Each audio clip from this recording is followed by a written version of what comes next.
बिस्मिल्लाहिर्रहमानिर्रहीम। इस वक्त मैं सैन अहमद खान यूनियन कौंसिल का एक बहुत ही खूबसूरत गाँव फ्लड है। मैं यहाँ पे खड़ी हूँ और आप देखें कि दोपहर का टाइम है और यहाँ पे मेरी बच्चियाँ जिनको इस वक्त अपने घरों में आराम करने की जरूरत है, पीने के इस्तेमाल के लिए पानी भर के तो ले जा रही हैं।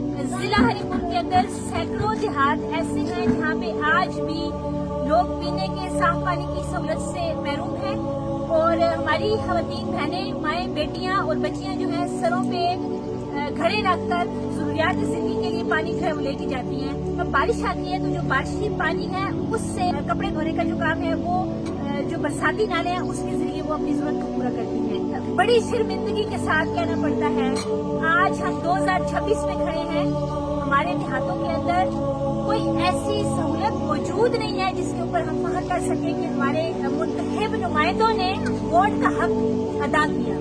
हर इलेक्शन में जो नुमाइंदे हैं मुख्तलिफ पार्टियों के वो आते हैं, आके डब्बों में भर भर के वोट लेके जाते हैं। कोई कौमी असेंबली का मेंबर बन जाता है, कोई सूबाई असेंबली का मेंबर बन जाता है, कोई मिनिस्टर बन जाता है और फिर वापस आके ही देखने लगती है। दिल खून के आंसू रो रहा है कि इस टाइम के ऊपर इतना बड़ा फ्लड का गांव है और यहाँ पे हमारे बच्चों को तो छोड़े, हमारे बच्चों की भी मिडिल तक और हाई तक तालीम की सहूलत इनको मुयसर नहीं है।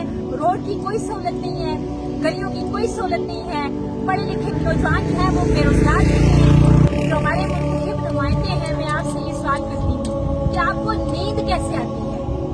आप बड़े बड़े दावे करके, बड़े बड़े नारे लगा के, तसल्लियां दे कि जी यहाँ से हम आपके काम करेंगे, आप हमें वोट दें। आप वोट लेके गए हैं, लेकिन क्या आपने वापस आने की तौफीक की है? 78 साल गुजर जाने के बावजूद यहाँ पे आज भी रोजगार मुयसर नहीं है, यहाँ पे आज भी सेहत की कोई सहूलत नहीं है।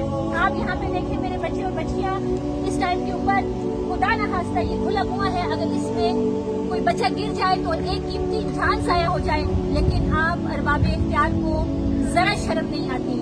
आपको सिर्फ इस बात से मतलब है कि हमें इलेक्शन डे के दिन वोट मिल जाए, हम मुंतखब हो जाएं, हम असेंबली के अंदर चले जाएं, हम हलफ उठा लें और उसके बाद हम प्रोटोकॉल एंजॉय करें और उसके बाद हम असेंबली के फ्लोर में खड़े होकर बड़े बड़े नारे लगाएं, लेकिन अमलन आके हम कोई काम भी न करें। तो खुदारा डरे उस वक्त से जब इन लोगों की बददुआएं जो है ना कब्र तक भी आपका साथ जो है वो नहीं छोड़ेंगी। आपका ये हक बनता है, चाहे आप सूबाई असेंबली के मेंबर हैं या चाहे आप कौमी असेंबली के मेंबर हैं, आपका हक बनता है कि आप वोट लेकर जिस डोमेन के तहत भी मुंतखब हुए मेहरबानी करें, हमारे इन देहातों की तरफ तवज्जो दें, हमारे इन नौनिहालों को देखें, इन बच्चों को जो इस वक्त घरों में इनको आराम करने की जरूरत थी, कोई यहाँ पे पानी भरने के लिए आ रहा है, कोई लकड़ियाँ चुन रहा है, तो ये कितने अफसोस की बात है।